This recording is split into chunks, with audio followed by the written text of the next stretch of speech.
All right, welcome back to the Prospecting Show. Today is July 29th, and we have Buddy Hobart on the call. How are you? I'm doing really well. Thanks for having me. Yeah, absolutely. So, kind of to start things off, everybody who listens to the show knows there's really three parts: the past, the present, and the future when it comes to talking about you and your businesses. Tell me a little bit about how you got to where you're at today. Give me the backstory. Where did you start and what kind of events happened to lead you to where you are today? I actually started right out of college in sales. So I worked for Xerox for a couple of years in the early 80s. And then as the other kind of manufacturers were catching up to Xerox, there were some smaller firms that were looking to hire young, experienced Xerox sales folks. So they hired me away. I ran their major accounts group, and then I ended up becoming the general manager.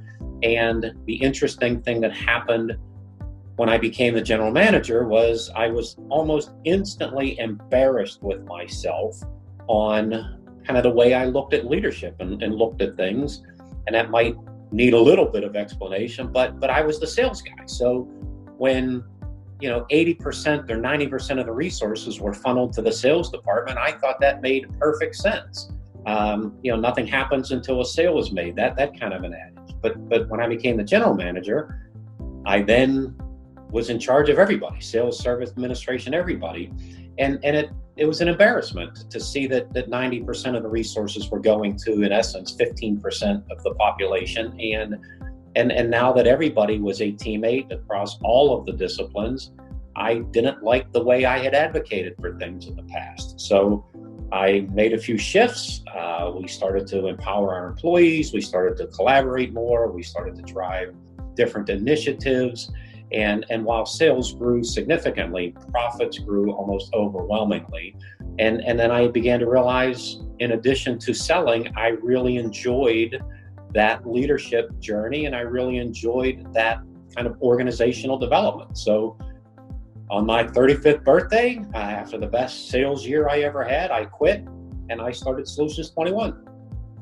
And that's always a good story too, right? I think I've met probably 15, maybe 20 people through the podcast here, and that same kind of story of, hey, I went up the ranks, I learned what it was to do sales, I learned how to manage people, and then I built a company on my own, right? That's like the story that I hear regularly. So in your mind, what was the thing that pushed you over the edge, right? You talked a little bit about some of these management pieces that you're like, I don't know if that's right, but what pushed you into your own role to have your own company?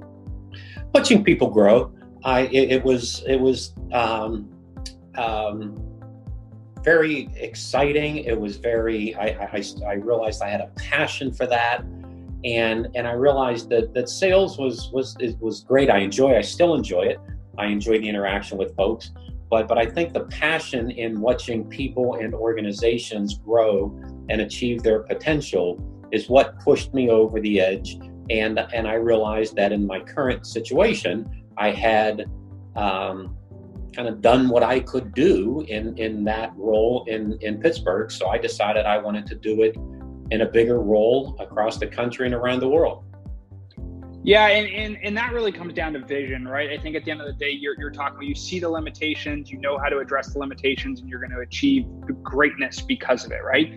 In your mind, when you started off, what was the hardest thing for you to do when you kind of got going? What was the hardest step or the thing you had to do each day or each week or month to get that new business going?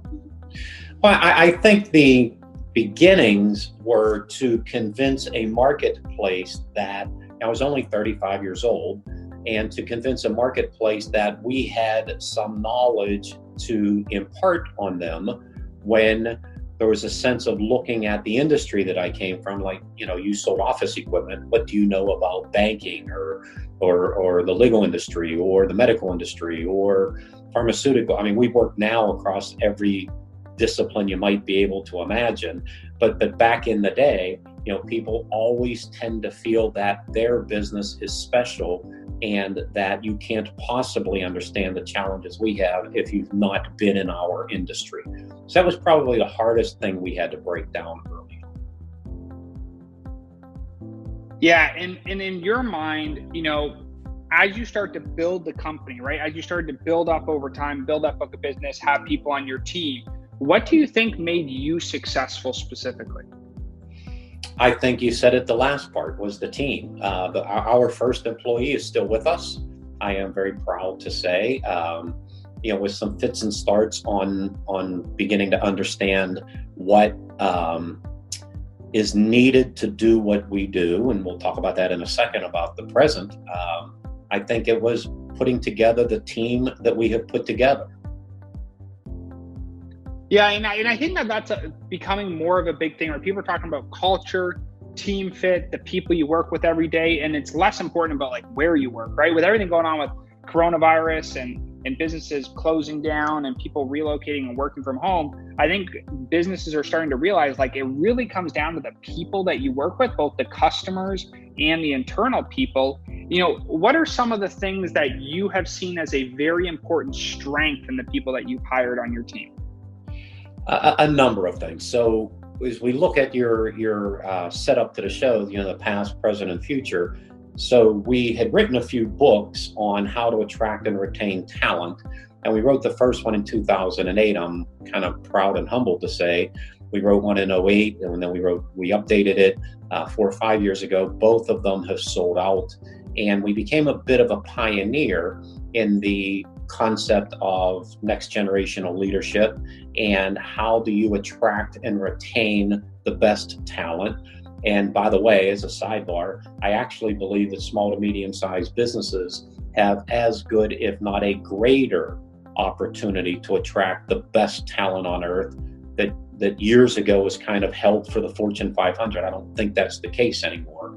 But getting back on point, we were one of the first people to advocate for the newest generations.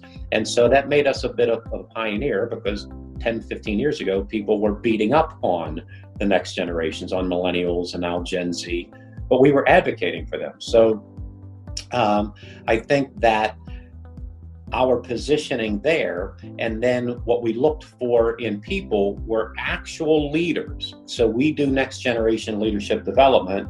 And what sets us apart is that the folks on our team are practitioners. These are folks who actually have led things and organizations of consequence. We have all the degrees. If you want to see anybody's degrees, we got them all. But that's not what sets us apart. That's not our value proposition. Our value proposition is the person that we have developing your future leaders and coaching your future leaders have a very serious resume in leadership themselves. So these are practitioners, not kind of academics. They can talk the talk and they can walk the walk. Yeah, and I think that's critical, right? There's a lot of business coaches, business consultants, people that are in that space that all they do is the consulting side, but they haven't done the actual work themselves. I think it's interesting that you guys have looked for that in your team to make sure it's like, hey, we're actually walking the walk and talking the talk. We're doing the things that we're telling you to do. And I think that's super interesting, because our other company, we have the Prospecting Show, which is our podcast, but we have another company called Syntax. And really what we specialize in there is B2B lead generation. And it's funny because we walk the walk and talk the talk. What we tell our clients to do, we actually do ourselves. And I'm sure that's exactly how you run your organization, is that you guys actually do the things that you coach other people through. In your mind, what makes a good leader? Well, that's one of those $64,000 questions. I think it depends upon the situation that you need to lead through. But I will tell you, this is the age-old adage of, are leaders made or are they born? All of the research that I have, and we've done some significant interactions with like the U.S. Army War College and with some senior leaders in the military across the country and around the world. What our great military believes is that leaders can be made, and that you don't come out of your mother's womb having all of the leadership characteristics that you need to have. You can learn them. And so that's the track that we take, is that if people are willing to do the hard work and do the courageous things that leaders do, you can actually make and teach leaders. Yeah, and that's absolutely true, right? At the end of the day, there's a lot of people who will talk about where they went to school or what kind of education they had or what kind of background they grew up with. And at the end of the day, it really just comes down to like, are you willing to put in the work and the effort and put all that energy into the right spot? And I think at the end of the day, your point's 100% valid in the fact that you can build leaders. If you do something every single day to build towards your goal, you will get better at that particular thing. And the way that we know that is you go take somebody who's never played golf and have them go hit a few golf balls and see how that goes for them, right? That's probably one of the most difficult sports out there. They do it 10,000 times, all of a sudden they're somewhat better than they were when they started. Same thing's true of leadership, right? Anything in the business world, you do it enough times, you get better and better and better over time. So my kind of question to you is there a way to cut the learning curve with leadership? Well, I think the reality is kind of what you said about the golf analogy is creating muscle memory. So one of the other things and what makes us a bit different is we do not in any way, shape, or form believe that leadership is an event. So in the 20th century, so the latest book that I've written is going to be out here in August, and the premise, the book is called The Leadership Decade, because we believe this next decade is going to be a real inflection point. And by that, demographics, pushing different generations into leadership positions. And those things happen, like your golf analogy, by building muscle memory and having reps. You cannot send someone to a 3, 4, 5, 10, heck, 30-day seminar and expect them to have gained that muscle memory. It needs to be classroom, they need to have their own coach, they need to study game film. Using your golf analogy is a perfect analogy. You're not going to be a good golfer after hitting a bucket of balls. And yet in the 20th century, organizations sent people to like a leadership training seminar for 2 days. Then they check the box that we've developed leadership. And that couldn't be farther from the truth. So the way that we do things is we take a process of helping this next generation of leadership study their leadership characteristics, understand their game film. We do have the training days that are spaced out. They have their own individual coach. They have their own learning center where they can learn some things individually. So it really is about building that muscle memory that your golf analogy is a perfect kind of example of. That you're never going to do it hitting a bucket of balls. You need to get reps. You need to build muscle memory. Yeah, no, and I couldn't agree more with you. That's super important to be able to, for people to understand that, because the expectations get unrealistic if they don't understand the process that people need to go through to be successful. So in your mind, we talked a little bit about the past and how you got to where you are. We talked a little bit about what you guys are doing currently. What do you see you and your company doing over the next 5 to 10 years as you continue to grow? Well, I think there's this inflection point. So as I was researching the book, and we do have it written for the current set of circumstances. So we did actually do a stop the presses. We pulled it back and we aligned it to what the current situation is with the global pandemic and what leaders need to be aware of here at the moment. And so in the future, what I believe organizations have to focus on is that what was historically the predominant generation of business owners, leaders, the folks who had the most wealth happened to be my generation of baby boomers, that the youngest was born in 1964. So in 9 short years, every baby boomer is going to have turned 65.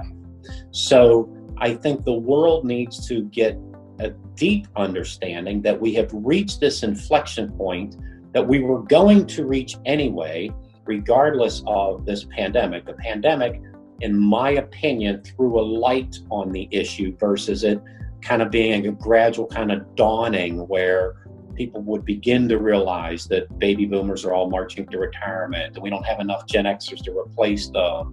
And what do we do? I think we've had 2 or 3 years where now we don't. Now it's instantaneous. And I believe that over the next 5 or 10 years, we're going to be uniquely positioned to help businesses develop that next generation of leaders to drive their business. And by the way, to drive ROI and shareholder value, because I can prove to people there's no greater ROI than investing in leadership, 4 to 50x, by the way.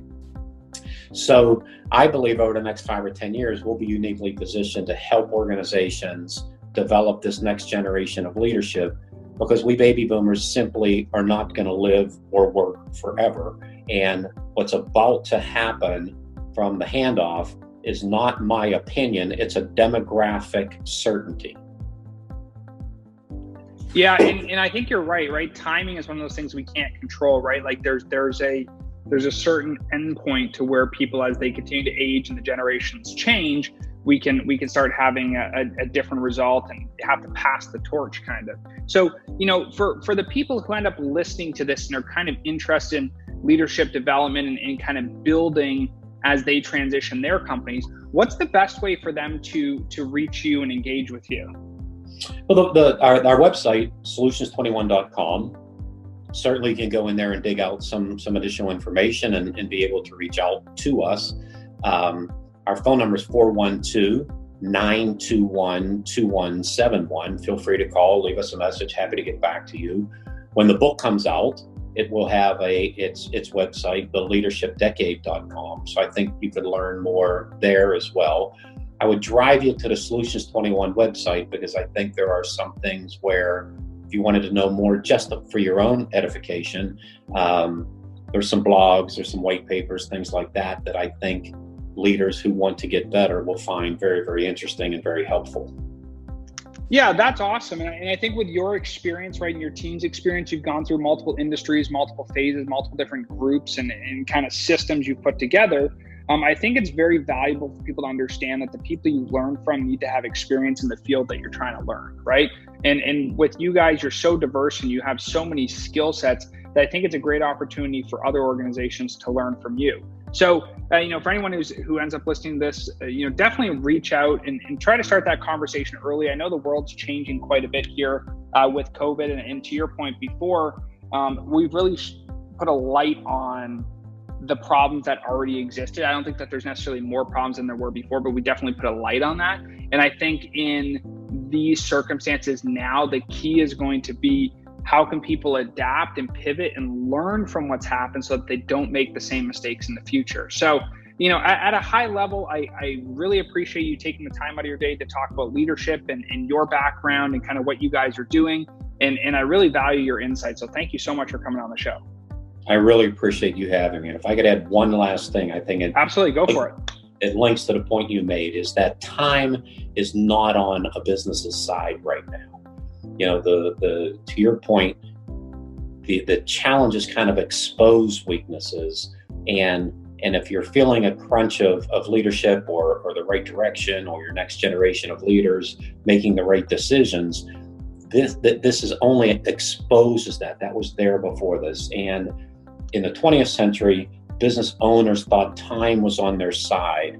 And if the pandemic has taught us anything, it's that the speed of change is simply beyond anything that's ever been experienced, probably in the history of mankind. So if you want to be competitive and you want to grow your business and you want to come out of this on the other side of this pandemic, bigger, faster, stronger, better, please understand time's not on your side, and start now developing that next generation of leaders.